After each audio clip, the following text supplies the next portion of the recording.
Քանի որ հանրային տիրույթում չեն դադարում քննարկումներն առայն, թե պետք է վերցնել մանդատները, թե ոչ գնալ խորհրդարան, թե ոչ,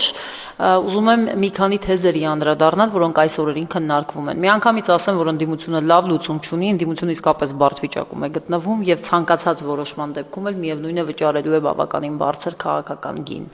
Բայց շատ կարեւոր է, որ որոշումները, որոնք կայացվում են, լինեն ոչ թե արտաքին ազդակներով պայմանավորված, այլ լինեն քաղաքական որոշումներ, որոնք կկոմունիկացվեն շատ ազնիվ ու հասուն կերպով սեփական ընտրողների հետ։ Հիմա ինչ թեզեր են նետվել քարոզչական դաշտ։ Մասնավորապես իրավաբանները ասում են որոշ իրավաբաններ, որ եթե մանդատները չվերցրեք, Նիկոլ Փաշինյանը օրենսդրական փոփոխություններ կնախաձեռնի կամ կդիմի սահմանադրական դատարան եւ դրա արդյունքում կտա ավելի փոքր ուժերի մանդատները։ Ես այդ սցենարը մեղմ ասած իրատեսական չեմ համարում, հատկապես այն բանից հետո, երբ նաեւ իշխանական դաշտից այդ քարոզչական թեզը նետվեց դաշտ, երեք ազգային ժողովի նախագահ Ալեն Սիմոնյանի կողմից, որն ասաց դուք չեք գա, ուրիշները կգան եւ այլն, սա իրականում կարծես թե քարոզչական փրկուղակ է ընդդիմության, որ վերցրեք սրանով հիմնավորեք եւ եկեք, բայց ես սա իրատեսական չեմ համարում, բացառում եմ անգամ կարող եմ ասել, որովհետեւ Նիկոլ Փաշինյանը երբևէ կարմիր գիծ չի խախտի ինքն իր նկատմամբ ու իր քարոզչական թեզերի նկատմամբ, իսկ սա ամենակարևոր թեզն է, որ կա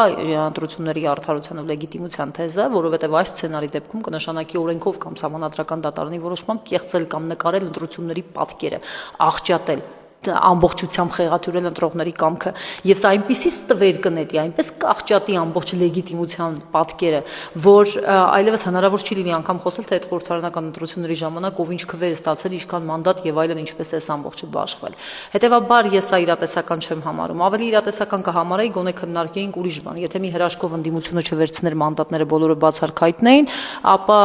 դրսում գտնվող ընդդիմությանը ամեն կերպ կճնշեր եւ կդեմորալիզացներ իշխանությունը, արդյունքում կգնար 6 ամիս կամ 1 տարի հետո արտահերթ ընտրությունների եւ այնտեղ կձևավորեր բոլորովին այլ պատկերով խորհրդարան։ Գոնե սա քննարկենք, հա, այլապես ուրիշների արտաքին ազդակներով դաշտ նետված թեզերը այդքան էլ համոզիչ չեն։ Հիմա, քանի որ ես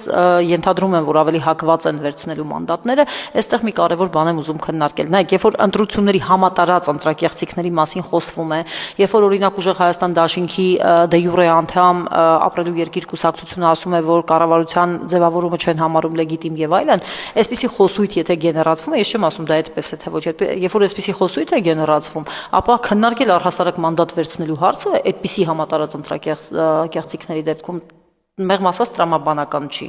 Եվ բացի դա, պետք չի քննարկել նաեւ այնպիսի թեզ, ինչպիսին է գիտեք, պակասում են ինչ-որ ձայներ 3-5-րդ եւ այլն, որտեղ մենք տեսել ենք, որ շատ հանգիստ կերպով մարդիկ գնում են եւ դրանք գաղտնի քվեարկություններ են ու քվեարկում են նրանց օգտին, օգտին, որ իրենք ուզում են, ոչ ոք չի էլ իմանում անգամ, որ մի դիմադիրը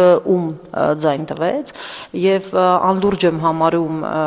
իշխանական պատգամավորներ այս կողմ բերելու թեզը, ես ավելի լուրջ կհամարեմ այն քննարկումը, որ ընդդիմության առաջնորդները հանրային երաշխավորություն ստանձնեն իրենց ցուցակներից պատգամավոր գնացող մարդկանց քաղաքական ամրության ու հուսալիության համար, երաշխավորեն, որ նրանք չեն լինելու այն պակասող ձայները։ Սա ավելի առարկայական գոնե բաց խոսակցություն կլինի, քան ինչ որ հորինված քարոզչական թեզեր տարածելը։ Եղեք տեղեկացված եւ տեր կանգնեք ձեր իրավունքներին։